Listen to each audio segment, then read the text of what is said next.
Muy buenos días, mi nombre es Sebastián Zúñiga, director de comunicaciones, y hoy los acompañaré en la presentación de este relevante y actual conversatorio titulado Alcances y proyección de la vida de conciliación de la vida personal, familiar y laboral, esto en el marco del ciclo de diálogos públicos de la Universidad del Alba. Antes de comenzar, los quiero invitar a ponerse de pie para que escuchemos el himno de la Universidad del Alba.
Muchas gracias.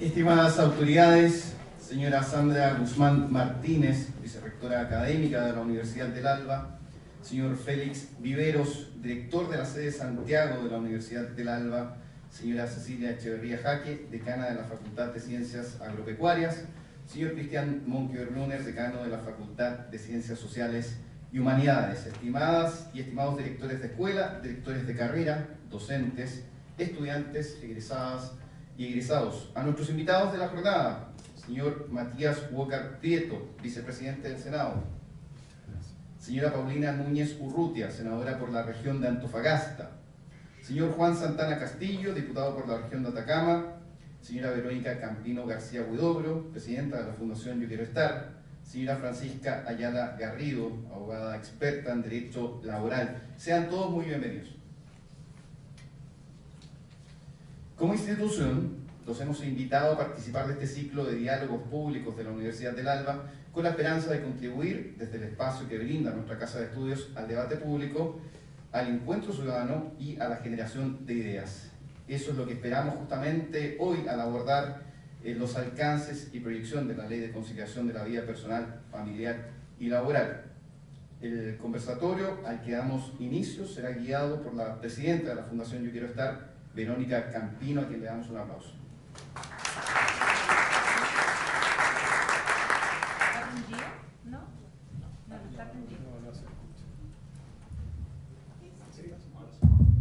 Ahí está, ahora sí. Muchas gracias a todos por estar acá, por participar, y vamos a comenzar este diálogo con Francisca Ayala. Ella es también fundadora de Yo Quiero Estar y muy brevemente va a contar los principios y los alcances de la Ley de Conciliación de la Vida Laboral, Personal y Familiar, para luego después conversar con nuestros distinguidísimos invitados. Buenos días a todos. En primer lugar, muchas gracias por la invitación de la Universidad del Alba a este seminario sobre el sentido y la proyección, los alcances y la proyección de la Ley de Conciliación.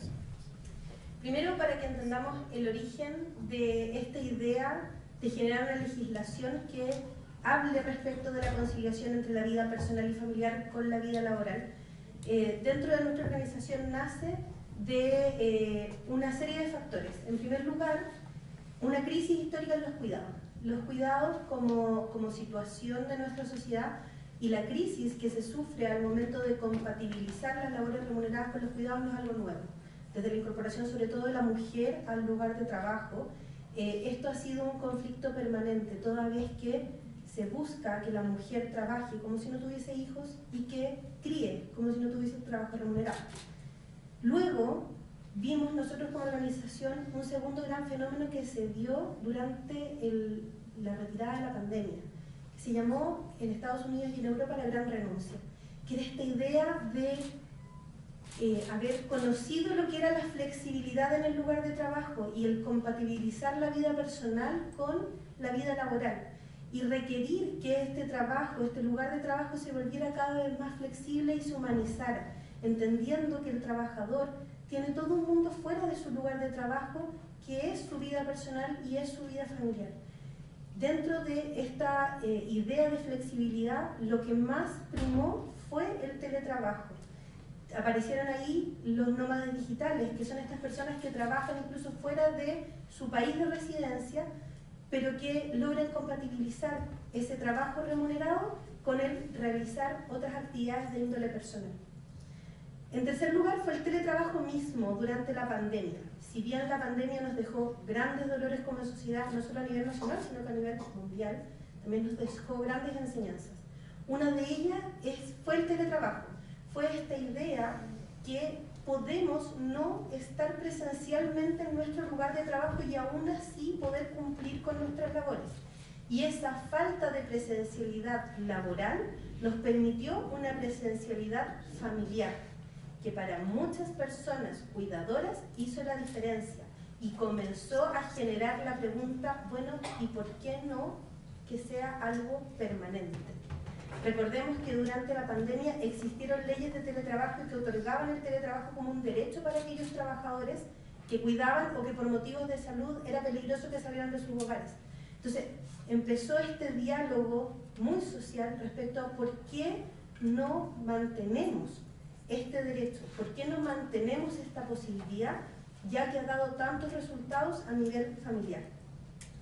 Y por último, un factor que vimos importante fue la falta o la poca eficacia de los pactos de adaptabilidad. Durante el año 2020 se crea la ley de teletrabajo, que regula la modalidad de teletrabajo en términos generales, pero que comienza de una idea matriz que es la del acuerdo con el empleador, el negociar con el empleador. Lamentablemente nosotros observamos que esta ley, si bien tiene aspectos muy positivos y reguló una modalidad de trabajo que antiguamente no tenía ninguna regulación y por tanto permitía bastantes abusos, no se fijó en la falta de igualdad dentro de la relación laboral y las pocas herramientas que tiene el trabajador para lograr acuerdos con su empleador. Estos cuatro aspectos los que nos llevaron a decir aquí necesitamos regular. ¿Por qué? Porque a través de la regulación hacemos el cambio cultural que permita visibilizar los cuidados y al mismo tiempo seguir favoreciendo el ingreso de la mujer al lugar de trabajo y la mantención de esos trabajos. Es en atención a ello que se origina Yo Quiero Estar como organización, desde la base de personas que buscaban un lugar común en el que esta preocupación de la falta de compatibilidad, de la falta de herramientas y de flexibilidad pudiese ser entendida y pudiese ser acogida. Y Yo Quiero Estar nace con esa idea de visibilizar a todas esas familias, a todos esos cuidadores y poder darles una voz. Una voz que primero definió cuáles son los problemas, la falta de flexibilidad para poder compatibilizar los distintos aspectos de la vida personal, familiar y la vida laboral. Y luego buscar soluciones. Y la primera y gran solución fue, esto hay que legislarlo, esto tiene que estar regulado. Tenemos que establecer un derecho a teletrabajar que permita a las personas acceder a él con cierta igualdad respecto a su empleador y que solo se encuentre limitado, regulado en su acceso relacionado con las funciones que cumple el trabajador. En términos simples, si mis labores puedo hacerlas desde mi casa, yo tengo derecho a hacerlas desde mi casa, porque eso me permite compatibilizar las labores de cuidado que ejerzo. Ello significó también una discusión a nivel interno. Teníamos esta gran idea, pero necesitábamos la ayuda.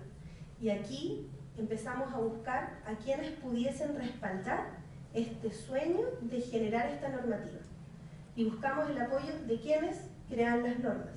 El primer gran apoyo fue el de la senadora Núñez, que presentó el primer proyecto que buscaba regular la flexibilidad en el lugar de trabajo para quienes cuidaban menores de 12 años. Y detrás de ella vinieron otras mujeres y hombres, legisladores, que fueron presentando proyectos de ley. Y comenzó nuestro trabajo legislativo, que partió desde lo más simple, sentarnos en la cafetería del Senado y empezar a buscar respaldos parlamentarios.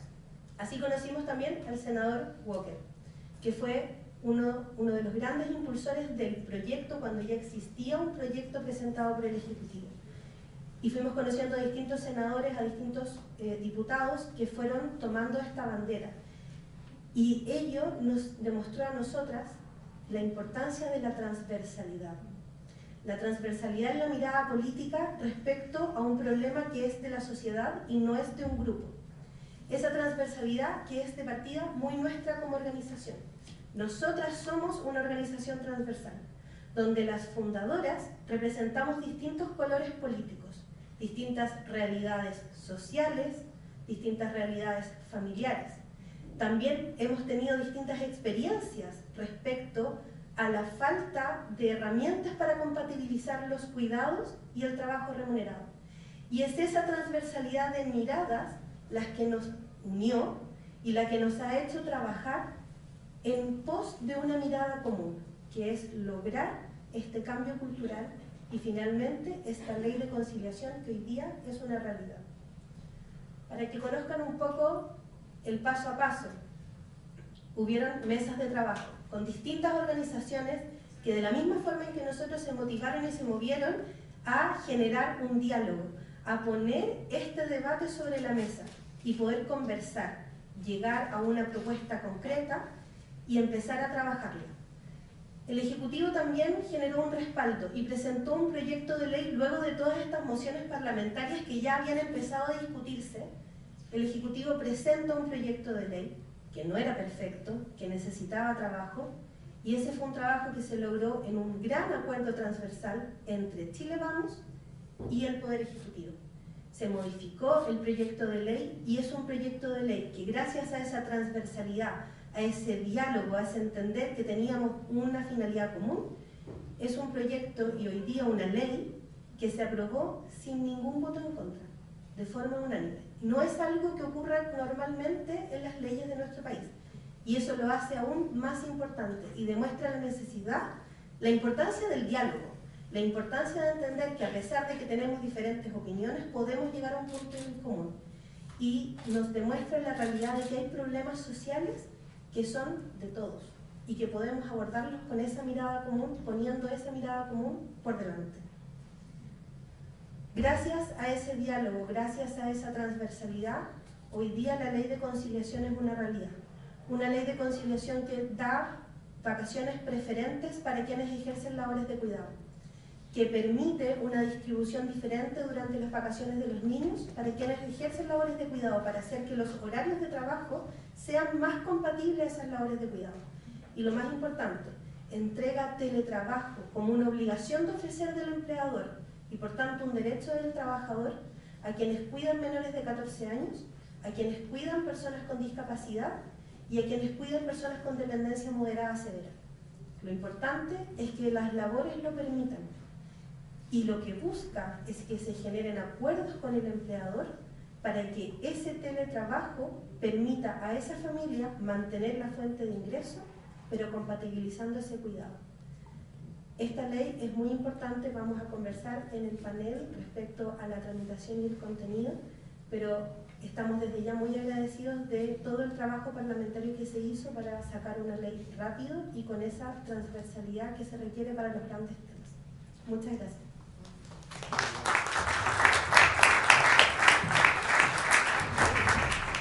Muy bien, muchas gracias, Fran. Bueno, de nuevo agradecer la invitación de la Universidad del Alba Para nosotros, para mí es un honor y un privilegio estar con dos personas que admiro y admiramos, como son Matías Walker, senador y vicepresidente del Senado, y la senadora Paulina Núñez, y futura madre también hay que decir. Bueno, sí. No, que hoy día está la madre, no, ahí está el padre también, un aplauso para él que está. ¿Queremos que el parte diga la hora? Sí. ¿Ah? No. Oiga, bueno, un poco la Fran contaba lo que fue la tramitación de este proyecto de ley,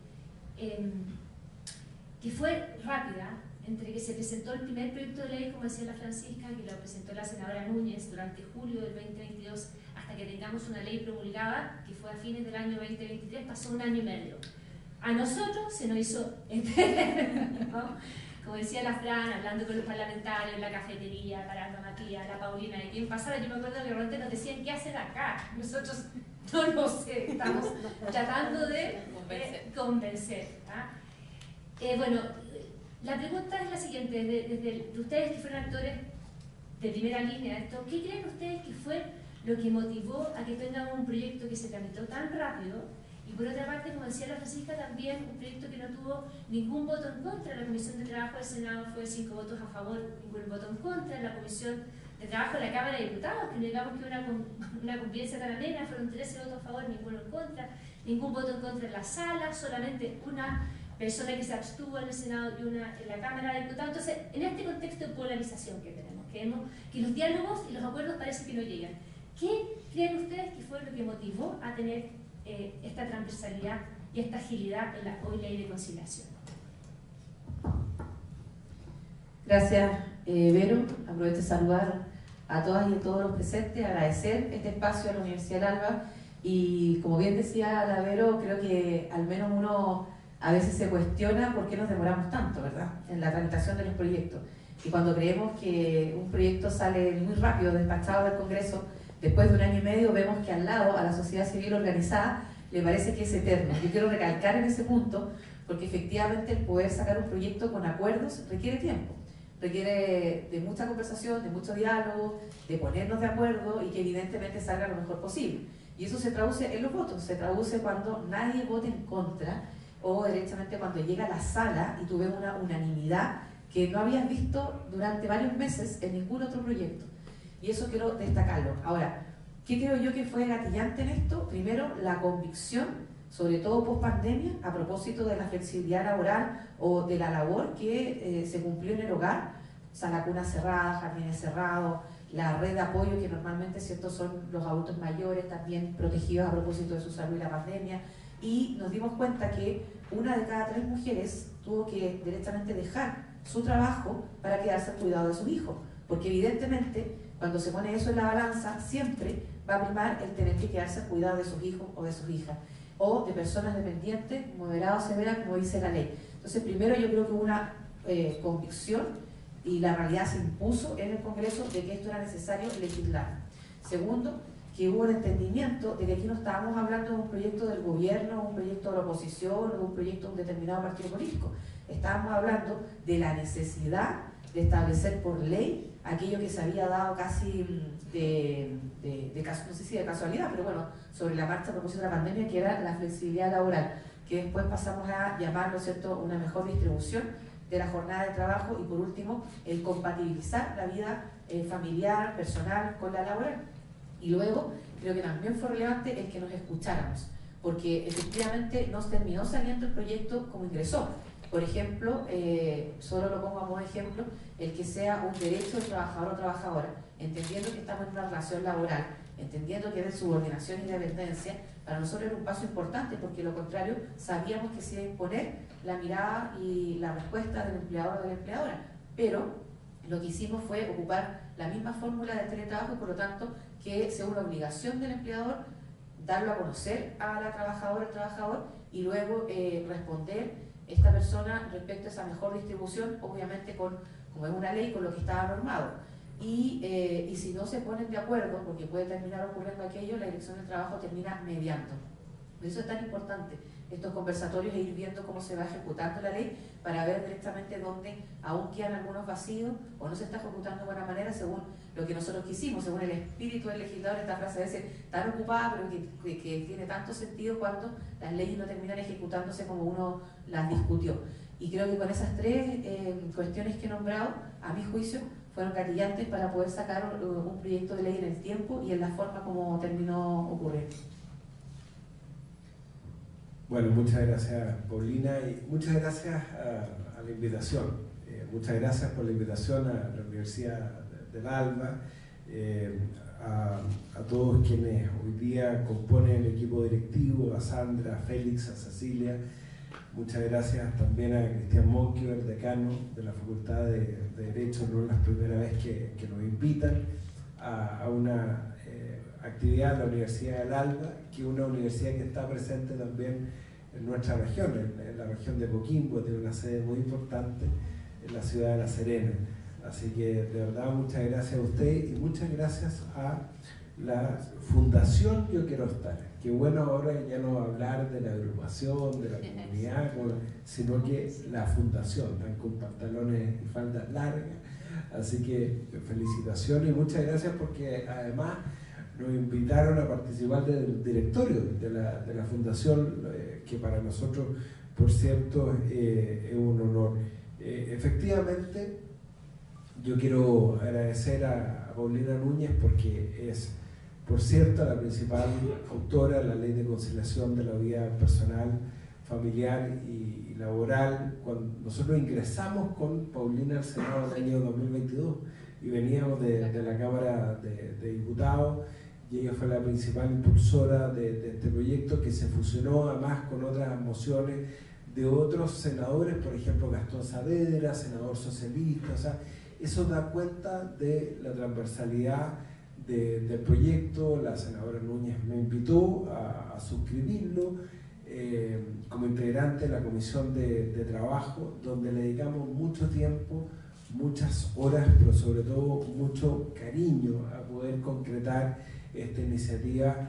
Efectivamente, acá la Vero, la Francisca, todas quienes integran en ese momento la comunidad Yo Quiero Estar, prácticamente vivían en el Congreso, estaban todos los días, y eso finalmente ayudó a sensibilizar a muchos parlamentarios con la Ley de Conciliación, porque acá siempre entran a regir distintos intereses gremiales, políticos, raceros. A veces somos el país del chaqueteo, ¿eh? En vez de sumarse a buenas iniciativas, algunos le buscan la quinta pata al gato. Es un poco lo que está pasando con la Ley de Sala Cuna Universal.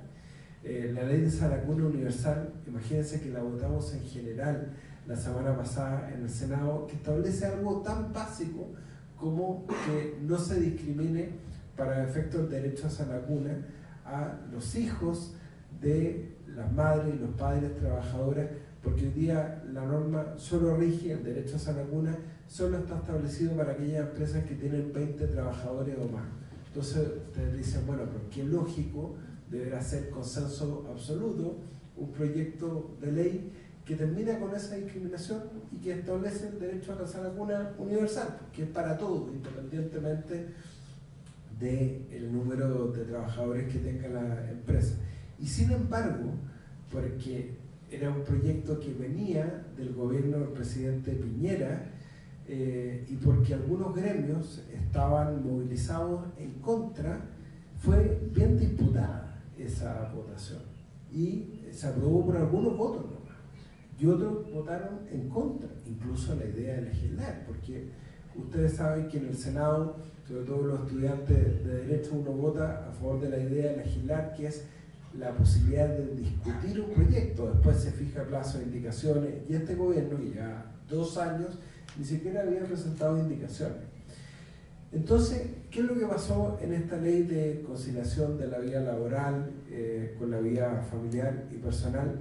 Que finalmente nosotros entendimos que lo importante era no que se llevaba los aplausos respecto al proyecto, sino que lo importante era llegar a un consenso y sumarlos a todos, Por eso además a este seminario estaban invitados también, algunos pudimos venir, otros no, senadores y diputados de distintos colores políticos, porque fueron los que se sumaron.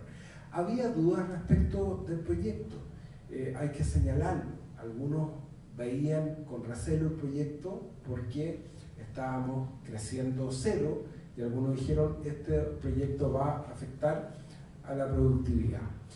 Y quizás el mayor aporte que hizo la comunidad Yo Quiero Estar, ustedes, es que nos convencieron a todos de que este era un proyecto pro productividad, porque como bien decía Paulina, el hecho que tantas mujeres hayan salido del mercado laboral durante la pandemia también tiene que ver con la productividad, no solamente con el principio de corresponsabilidad paternal, de paternidad y maternidad positiva, que son unos principios que inspiran el proyecto de ley, sino que el hecho de que en las relaciones laborales modernas se pueda trabajar desde la casa, no desde el punto de vista de la comodidad, sino que por aplicación del principio del interés superior del niño, que está en la Convención de Derechos del Niño, que está en la garantía, en la Ley de Garantía de la Infancia, pero que eso además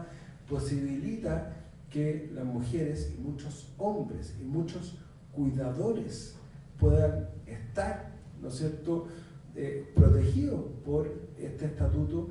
Yo creo que era muy importante. Y efectivamente, como decía Paulina, se generó toda una discusión si íbamos a establecer el derecho a requerir el teletrabajo, el right to request, que como hablan en literatura comparada, o este iba a ser un derecho en sí mismo. Y finalmente primó, y Francisca fue muy insistente en eso con toda razón, que esto tenía que ser un derecho en sí mismo, por la simetría propia de las relaciones laborales. Y si finalmente esto era voluntario, no se iba a incorporar. Sí, lo que se estableció en cuanto al derecho a requerir es el derecho a requerir el régimen preferente de vacaciones, que eso está bien, porque tiene que ver con la organización de la empresa, con la facultad de dirección de la empresa que tiene el empleador, y obviamente siempre entendiendo que esto tenía que ver con la naturaleza propia del giro social de la empresa y la naturaleza propia de la relación laboral. Y así como se gestó este proyecto, que es súper importante conocerlo, difundirlo, y por eso yo quiero, al igual que Paulina, agradecer esta instancia. Muchas gracias. Me dejó, senador, ahí la pelota para la siguiente pregunta, que tenía que ver con lo que ustedes nos mencionaron. Hoy día 1 de cada 3 mujeres no trabaja, no está en el mercado laboral formal por razones familiares. Esto es el cuidado de otra persona. Y cuando miramos el total de las personas que no trabajan por razones familiares, un 96% son mujeres. Entonces tenemos una deuda con el empleo, o sea, más bien que una deuda, hay un desafío para incorporar más mujeres al mercado laboral formal a través de herramientas como, por ejemplo, la ley de conciliación, que busca conciliar estos dos mundos que hoy día no están conversando. Sin embargo, esta ley, como toda ley, ha tenido sus problemas, sus dificultades. Hay empresas que directamente dicen: a nosotros no nos gusta el teletrabajo, y en esta empresa no vamos a otorgarle el teletrabajo, o vamos a otorgar a toda la empresa lo que le estamos dando a todos los trabajadores. Puede ser un día, por ejemplo, a la semana, y esto, a mi modo de ver, ahí les dejo la pregunta a ustedes, no haciéndose cargo de los principios de corresponsabilidad social y parentalidad positiva que incorpora este proyecto. Ustedes, como legisladores, como impulsores de la hoy ley de conciliación, ¿qué le dirían a esas empresas que tienen legítimas dudas, como todos, ¿cierto?, pero que la ley hay que cumplirla? Porque es importante que esto se implemente de buena manera y, como decía el senador, contribuya también a la productividad del país, de verlo como una oportunidad. Matías. A mí me ha tocado impulsar varios proyectos de ley. Yo llevo 7 años en la Comisión de Mujer y Equidad de Género, primero en la Cámara, ahora en el Senado, y siempre una respuesta que viene también de manera transversal, hay que decirlo, pero en general desde el mundo empresarial, es que va a disminuir la productividad. Como ejemplo, el postnatal, por ejemplo, cuando se aumentó a 6 meses, luego el postnatal de emergencia, a propósito de la pandemia, que literalmente no quedaba otra que seguir al cuidado de los hijos, por lo que acaba de mencionar. o varios proyectos que buscan incorporar a la mujer en el mundo laboral. Y creo que el tiempo nos ha dado la razón, que eso no ha sido un perjuicio, sino que al contrario, una herramienta para poder incorporar a más personas, y lo quiero resaltar, a más personas al mundo laboral. Porque además cuando una mujer se incorpora al mundo laboral, no es para solo recibir un sueldo a fin de mes, sino que es una familia que termina fortalecida, es una persona que puede desarrollar sus talentos, es una persona que puede poner a disposición sus capacidades de la sociedad, y en la sociedad, y por eso yo quiero destacar que en esta ley uno de los principios sea la corresponsabilidad social. Muchos hemos escuchado a lo mejor de la corresponsabilidad parental, de poder hacernos cargo ambos en la casa de la crianza y el cuidado de nuestros hijos y también de las personas que dependen de nosotros en el hogar. Pero la corresponsabilidad social va más allá, y ahí me quiero detener. Cuando una institución pública, privada, cuando la industria, cuando la academia, cuando desde la política, en fin, no se actúa con empatía, difícilmente vamos a poder entender que si esa mujer se tiene que ir más temprano, no es para ir a dormir siesta. Esa mujer tiene que ir a buscar a sus hijos al colegio, tiene que ir a dejarlos o llevarlos a un control médico, tiene que preocuparse porque la persona que tiene de red de apoyo en su casa se va más temprano o no llegó. Y eso, si nosotros no lo vamos entendiendo como sociedad, difícilmente va a haber una ley que nos permita desarrollarlo. Aquí hay varios estudiantes que se están preparando para llegar a ser profesionales y el día de mañana también aportarles con sus capacidades y sus conocimientos a la sociedad. Y hay cuestiones, a mi juicio, que ojalá, ¿cierto?, se aprendieran dentro de los establecimientos educacionales, pero que a mi juicio también dependen en gran medida de cada uno de nosotros. Y yo espero que cuando uno ha tenido que llegar a regular algo, que no avanzó voluntariamente porque hubo un empleador o una empleadora que directamente no creyó en esto, no lo prefirió, o como a propósito de lo que decía Matías de llegar al derecho de la sala cuna, y hoy día lo tenemos lamentablemente establecido, ¿cierto?, sobre 20 trabajadores y trabajadoras contratadas 19 con tal de no cumplir con una cuestión que a esta altura yo no lo veo como una obligación, lo veo como casi una responsabilidad dentro de la sociedad. Vamos, insisto, a avanzar difícilmente con una ley si no tenemos un cambio cultural, un cambio social y una corresponsabilidad en esa línea. Por lo mismo, a mí me gustaría que no solamente se conociera de este proyecto, y por eso vuelvo a agradecer el espacio, sino que nos ayudaran a difundirlo. Y hay cuestiones súper concretas con las que uno puede ayudar a entender, insisto, que lógicamente cuando la naturaleza del trabajo lo permita, uno puede conciliar de mejor manera su vida personal, familiar y laboral. Pero si no lo permite, dentro de los trabajadores y trabajadoras va a tener preferencia aquel que tiene a su cuidado menores de 14 años o personas, ¿verdad?, dependientes de la trabajadora o del trabajador. De nosotros depende también que eso se dé, que el empleador lo entienda, que la empleadora lo entienda, de actuar con un poquito más de generosidad y de compañerismo con el que está al lado, que a veces estará pasando por esa situación y el día de mañana nos tocará a otros, ¿verdad?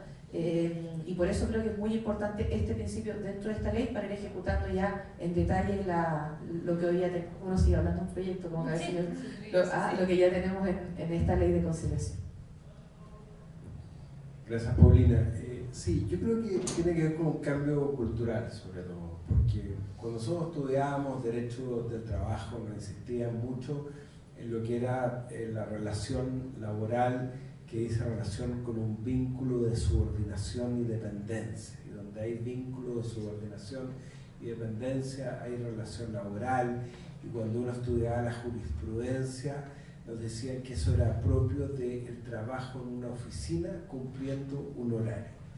Y eso ha cambiado, y eso ha cambiado por la evolución propia de la sociedad, porque las dinámicas laborales y productivas van cambiando, se ha masificado el acceso a Internet, a propósito que ayer aprobamos una ley súper importante que se establece el derecho a Internet como un derecho social, que antes no estaba considerado el acceso a Internet como un derecho social. Y eso yo creo que tiene que ver con ese cambio cultural, no solamente en las relaciones laborales, y por eso había una cierta aversión al cambio, y esto no fue pacífico. Sí. Invitamos a los principales gremios, organizaciones empresariales como la CPC, la SOFOFA, y no les gustaba mucho el proyecto, y lo invitamos a la Comisión de Trabajo, y yo les decía, oye, pero no vean este proyecto como una amenaza, véanlo como una oportunidad de reincorporar a las mujeres al mundo del trabajo. Las mujeres son lejos las más aperradas, las más responsables. Nosotros tenemos un dicho medio machista, que las mujeres son capaces de hacer varias cosas al mismo tiempo. Yo veo, por ejemplo, a la senadora Rincón, que estamos en un debate en el Senado, se sienta al lado mío, y mientras estaba preparando la intervención, está preparando el pedido del supermercado, y es una cosa que hoy día todos tenemos que hacer. Y preocuparnos de la comida del perro, a propósito que está acá nuestra decana de la Facultad Veterinaria, tenemos que preocuparnos de todas las cosas, y eso tiene que ver también con la corresponsabilidad parental. Entonces yo diría que tiene que ver sobre todo con un cambio cultural. Y hoy día yo lo veo en mi región, particularmente en la región de Coquimbo, la realidad de las cuidadoras y cuidadores, que es una cosa que estaba invisibilizada. A mí una de las cosas que a mí me motivó mucho a aprobar la última propuesta constitucional que se rechazó el año pasado, es que innovaba mucho en el régimen de cuidados, estableciéndolo como un derecho constitucional, y había toda una regulación del régimen de cuidados. Eso se habló poco, pero fue una de las grandes innovaciones, y no solamente respecto a los menores de 14 años que establece la ley, que algunos nos decían que era una exageración, que tenía que ver también con que podía ser niños más chicos, pero porque tenía que ver con categorías propias de la ley de garantía, que además siempre hablamos de niños, niñas y adolescentes, y por eso el parámetro de los 14 años, que es un tema que nos han preguntado mucho, y lo mismo respecto de las personas con discapacidad o en situación de dependencia severa o moderada, sin importar la edad de quien se cuida. Y eso yo creo que fue una innovación muy importante en la ley, que tiene que ver también con ese cambio cultural. Muchas gracias. Para ir ya cerrando, porque tienen diferentes tipos de compromiso, quiero tocar el último tema, que es la tasa de natalidad. En Chile y en el mundo cada vez está bajando más la tasa de natalidad. En Chile tenemos 1.3 hijos por mujer o por pareja, que es la más baja desde que hemos tenido registro. Y esto no pasa solamente en Chile, sino, por ejemplo, esto es un problema en Japón, esto es un problema en Francia. El presidente Macron hace un par de meses dijo que iba a lanzar un plan para que aumentara la natalidad y la sustentabilidad social en Francia. Esto está pasando en todo el mundo. En Corea del Sur, por ejemplo, la tasa de natalidad es 0.79 hijos por mujer, la más baja del mundo.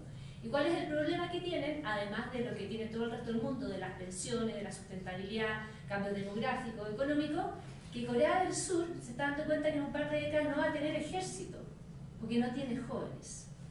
¿Y qué pasa con Corea del Norte? Lo va a invadir, ¿ah? Y entonces es un problema que tiene importante. ¿Y por qué sucede esto? Y está muy investigado, y ustedes como alumnos, jóvenes, sobre todo las mujeres acá, también lo deben percibir. La gran brecha laboral entre hombres y mujeres ocurre cuando la mujer tiene el primer hijo. Es malo. Entonces, ¿qué están haciendo las mujeres? Están posponiendo su maternidad porque entienden que puede ser un obstáculo a su desarrollo profesional. Y esto está medido en todas partes del mundo y tiene consecuencias, ¿ya? Entonces, la pregunta para ustedes, como legisladores, como autoridades, ¿qué podemos hacer como país para revertir esta situación y que no nos topemos como Corea del Norte y nos hagamos cargo del problema cuando tengamos 0.5 o 0.6 hijos por mujer? ¿Cómo lo abordamos? Y además que la senadora va a ser madre, ¿cierto? Así que es un tema que para ella le es cercano, además integrante de la Comisión de Mujer del Senado, y el senador Walker, usted es integrante de la Comisión de Familia, Niñez y Adolescencia. Entonces también este es un tema que les toca de alguna u otra forma directamente a la senadora, que me entendés ver la cabeza. Así que esa es la pregunta. Oye, pero tú escogiste la pregunta así, pero con pinza hoy día, para que yo contara más de la cuenta. A ver, primero, mientras la sociedad y nuestras normas no se preocupen de que el embarazo, de que ser madre sea un peso, una carga, una postergación, un perjuicio, más mujeres van a tomar la decisión de postergar su maternidad. Y a esta altura ni siquiera voy a hablar de si deciden ser madres o no, sino que de postergar. Y el gran problema que nosotros tenemos es que postergando la maternidad nos olvidamos de que tenemos un reloj biológico que a veces funciona y a veces nos pilla por sorpresa creyendo que depende en gran medida de nosotros, y no es así. Y hay que enfrentarse a un sinfín de tratamiento y a un largo recorrido para poder cumplir el sueño, ¿cierto?, de ser padres. Y por lo mismo yo creo que los gobiernos no pueden llegar a resolver con una política pública, porque eso es una situación de una baja natalidad al final del camino, sino que al contrario, hay que pavimentar el camino para hacer de este proceso, que debe ser el más maravilloso que uno puede tener en la vida como mujer, algo que no sea una carga, que no sea un perjuicio. Y muchas mujeres terminan incluso en sus lugares de trabajo escondiendo que están embarazadas para que no las cambien de su puesto de trabajo, para que no se encuentren con frases como nuevamente cuando vas a tu segundo hijo, como nuevamente estás embarazada, como diciendo, o directamente para que no terminen viviendo desde la sociedad una cuestión que, claro, a algunos lo remueve, les enternece, y para otros derechamente es un perjuicio, ¿verdad? Es una pérdida. Yo creo que esta ley de conciliación va directamente a ayudar a pavimentar ese camino, a que sepamos que cuando estemos al cuidado de nuestros hijos o hijas vamos a tener la posibilidad de distribuir de mejor manera nuestra jornada de trabajo, de que si me tengo que ir una hora más temprano, puedo llegar una hora más tarde para suplir aquello, de que si tengo que acordar tener una hora entre medio para ir al colegio, lo puedo hacer. Y no porque va a depender esta vez del empleador o la empleadora, sino porque la ley lo dejó regulado y con una votación unánime, por lo tanto con una convicción desde el Poder Legislativo y el Ejecutivo de que era necesario regular aquello. Y creo además que hay otras cuestiones que obviamente uno puede hacer, y quiero aprovechar de contarlo brevemente porque lo estamos impulsando junto al gobierno y con un grupo transversal, sobre todo de senadoras, pero vamos a incluir también a senadores porque me parece importante que la corresponsabilidad, insisto, sea social, de llegar a tiempo con cuestiones tan básicas como un protocolo para la identificación de los óvulos, por ejemplo. Estamos hablando de que, por ejemplo, hoy día hay mucha conciencia respecto del cáncer de mama. Yo creo que todos llega un momento, tenemos un mes incluso, donde las instituciones públicas y privadas nos volcamos a concientizar, a difundir, incluso a preguntarle, ¿cierto?, a nuestras hermanas, a nuestras pololas, a nuestros, incluso mamás, oye, si hicieron el examen, háganselo. Hay mucha conciencia incluso porque uno misma puede hacerse, ¿cierto?, un preexamen. Pero no hay conciencia respecto de esto de, ya que es una realidad, la postergación de la maternidad, poder practicarse un examen que es súper rápido, que incluso es de bajo costo, para poder detectar aquello, si hay una buena o mala reserva de óvulos o la calidad de esto. ¿Por qué lo quiero contar? Porque hay un sinfín de medidas, pero son todas políticas públicas que tienen que ser aceptadas y recogidas por los poderes del Estado, principalmente por el Ejecutivo y el Legislativo, para que no pase lo que tú estás diciendo, Vero, que terminemos con una baja natalidad en el país. Tú pusiste un ejemplo súper gráfico, nos miramos con Matías recién a propósito, ¿cierto?, de Corea del Sur y Corea del Norte, pero aquí también es una cuestión de sostener la sociedad, y de eso creo que todavía falta mucho, no nos hemos hecho cargo, pero creo sinceramente que nuestro proyecto de conciliación en algo ayuda a que podamos ir pavimentando ese camino y tomar conciencia de que la maternidad o el crecimiento de la familia no es un perjuicio para la sociedad, sino que muy por el contrario es lo que nos va a permitir fortalecer nuestra sociedad y sacarla adelante. Muchas gracias. Nuestra ley de conciliación. Nuestra ley de conciliación. Oye, bueno, es un temazo, a propósito del tema de la disminución de la natalidad.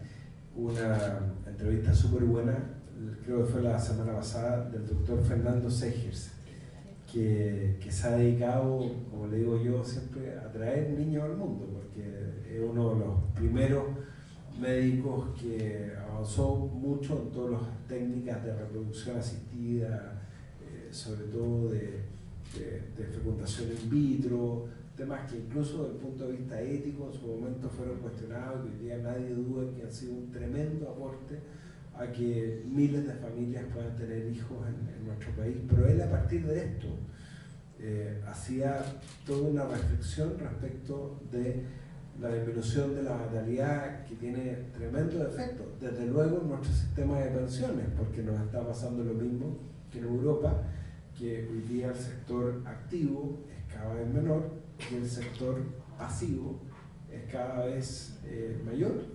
Y eso ha provocado que en Europa hoy día esté en debate, por ejemplo, aumentar la edad de jubilación, con toda la polémica que eso genera respecto de las mujeres. Y en ese sentido tenemos una atención siempre importante con el fenómeno de la migración, porque muchas veces se relaciona con el tema de seguridad. Yo veo acá a Guanaquena, que estaba por ahí, que ha impulsado mucho un diálogo respecto de este tema, pero hoy día la migración en nuestro país ha ayudado a tener un sector activo, laboralmente cada vez más importante, a que hoy día las escuelas públicas que tenían déficit de matrículas hoy día estén albergando a los nuevos chilenos, como digo yo, y también en materia de servicios de salud. Y por eso yo digo que la buena migración ordenada y regular es una oportunidad también para enfrentar este fenómeno. Y tiene efectivamente muchas variantes y un desafío permanente al legislador. Efectivamente, la Fundación Nuestros Hijos, con los que hemos impulsado la ley de olvido oncológico, y que hoy día es una realidad, y el lunes vamos a tener un seminario en el Senado también de la ley de olvido oncológico, tiene que ver con eso también. Efectivamente, el congelamiento de óvulos, sobre todo en los niños, cuando tienen que enfrentar un tratamiento radioterapia o quimioterapia, y les dicen que uno de los efectos puede ser que pueden tener el día de mañana problemas de fertilidad. El acceso a políticas públicas en materia de programas de fertilización asistida es fundamental. Antes se veía como un lujo y hoy día es una necesidad en la salud pública, que estos programas puedan estar en el GES, puedan estar en el auge, que puedan hablar. Pero claramente la mejor política pro natalidad son los incentivos, como lo que estamos estableciendo en nuestra ley de conciliación de la vida personal y familiar con la vida laboral, porque eso es lo que permite que tanto padres como madres no vean los desafíos laborales como una barrera para poder tener hijos, sino que una oportunidad de viabilizar el proyecto familiar. Muchas gracias. Tomo lo que han dicho al final, que es un tema, la natalidad, y es un tema sobre todo para la juventud, para no tener que optar entre una u otra alternativa, mi desarrollo familiar y mi desarrollo profesional, dado que estamos en la universidad. Vamos cerrando con un video que mandó el diputado Juan Santana, que fue presidente de la Comisión de Trabajo de la Cámara de Diputados. Luego de eso ya vamos cerrando porque nuestro invitado también tiene que irse. Así que dale. A nadie se le debe obligar a elegir entre su trabajo y su vida personal. La ley de conciliación es una muestra de que se puede avanzar en empleo y en calidad de vida, y que se puede además avanzar en conciliar lo laboral, lo personal y lo familiar, y que se puede lograr también con un respaldo unánime y transversal, como ocurrió en la Cámara de Diputados. Este importante avance hace, por cierto, más fácil la vida a quienes se hacen cargo de las labores de cuidado, mayoritariamente mujeres, de quienes están bajo su dependencia, como ocurre en el caso de los hijos e hijas. Son en total más de 363.000 trabajadores y trabajadoras que van a poder acordar con sus empleadores modalidades de teletrabajo o híbridas y hacer una realidad el vivir más amablemente, y que la familia y los niños también cuenten con la presencia de sus padres real y concretamente. Felicitaciones, por cierto, a todas y todos quienes impulsaron esta iniciativa, que sigue en la línea de lograr no solamente un cambio legal, sino que también un cambio cultural, en donde todos y todas nos hagamos cargo de las labores de cuidado. Bueno, llegó una pregunta del público, así que a la última, antes de irse en la cara, dice, esto va para el senador Walker, pero también para ti, Pablo, para usted, senadora Núñez. ¿Cuáles son sus objetivos en materia laboral, ya hablando desde la vicepresidencia del Senado? ¿Cuáles son sus objetivos en materia laboral y teletrabajo para este año? ¿Y qué llamado daría al gobierno y la oposición? Yo creo que al gobierno le ha faltado difundir más la ley. Yo creo que está bien, se hizo una ceremonia de provocación muy bonita con el presidente, con las ministras, con todos quienes instaron a que este proyecto se concretara, pero yo creo que este proyecto, la gracia que tiene, lo decía el diputado Juan Santana, que es un diputado del Partido Socialista, para que vean la transversalidad de quienes impulsaron y finalmente concretaron este proyecto. El diputado Santana era presidente de la Comisión de Trabajo de la Cámara de Diputados y le tocó revisar el proyecto que nosotros habíamos aprobado. Yo creo que lo más importante es difundir. Por eso yo agradezco tanto a la Universidad del Alma esta invitación y esta instancia. Entiendo que lo están transmitiendo también por la página web y nosotros también lo vamos a difundir por redes sociales. A propósito, acá está Nacho Ortega, nuestro periodista. Yo nunca he tenido tantas reproducciones de videos, tantos likes, tantos retweets, tanta, como se dice, viralización de videos de un proyecto de ley como este. Cuando compartíamos y cuando hacíamos colaboraciones de los videos en cada una de las instancias, las miles y miles de familias, de mujeres, de padres, de cuidadores, de cuidadoras que se conectaban en todo el país, era impresionante. Obviamente nos faltan avanzar en universalizar este derecho respecto a las trabajadoras del sector público. Dimos una pelea, algo logramos, no es todo lo que queríamos. Ahí falta igualar la cancha también. Hay un desafío cultural porque todavía ven como que el que quiere teletrabajo como que quiere sacar la vuelta, y eso no es así. Esto tiene que ver con la adaptabilidad laboral y lo importante es medir a los trabajadores por su rendimiento, por su productividad y no cuántas horas están sentados arriba y delante de un computador. Cuando yo comencé a trabajar de abogado, y a la Paulina y a Cristian le debe haber pasado lo mismo, y a todos los abogados que empezamos a trabajar, no sé, por ahí por el año 2000, Cristian mucho antes como abogado, pero lo que nos pasaba es broma, y la Paulina mucho después, por supuesto. Había una cultura que era una tontera, que el más choro era el que se quedaba más tarde en la oficina, y el que cerraba el computador más temprano, y el que se iba a las 11 de la noche redactando el escrito. Y es una tontera, porque finalmente afecta a la productividad. Si lo importante es cuál es el mejor escrito, no cuántas horas te quedaste trabajando en la oficina.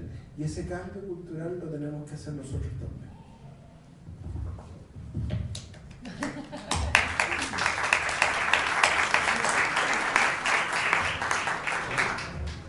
Brevemente, yo creo que respecto de esta ley tenemos pendiente el sector público, de todas maneras, y eso hay que decirlo, quedó fuera porque el gobierno no fue capaz de entregar los recursos y porque la MEF logró un acuerdo para extender el teletrabajo, que no es lo mismo que la conciliación, y eso yo creo que tenemos que tratar de sacarlo en esta oportunidad.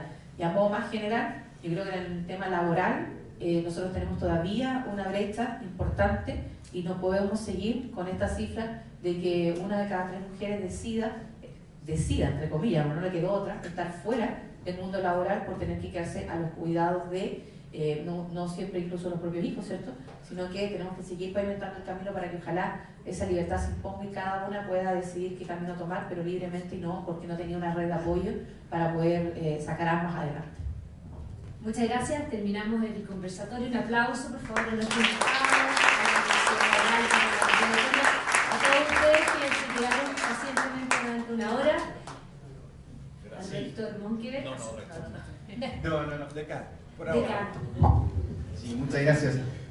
Además de agradecerles a nuestros invitados, quiero invitar al director Viveros, a la vicerrectora de nuestra universidad, al decano Monkever, a la decana Echeverría también, para entregarles un reconocimiento a cada uno y hacer la fotografía oficial. Vicerrectora Guzmán. Estoy aprovechando.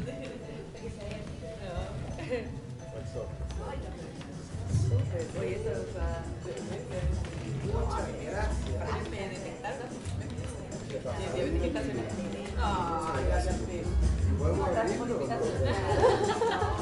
senador.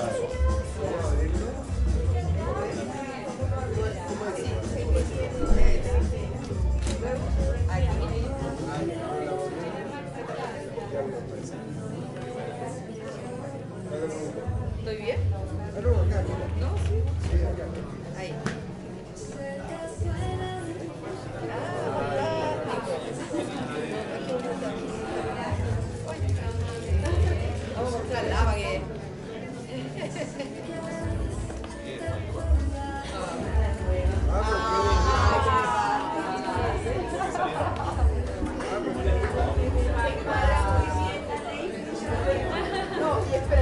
solicité, ya por tiempo, que el día que se votó en el Senado, después del trabajo, me tiraron a la cámara. Sí, no pude votar en la sala. Me encanta, de verdad me encanta, no me llegaron a ver.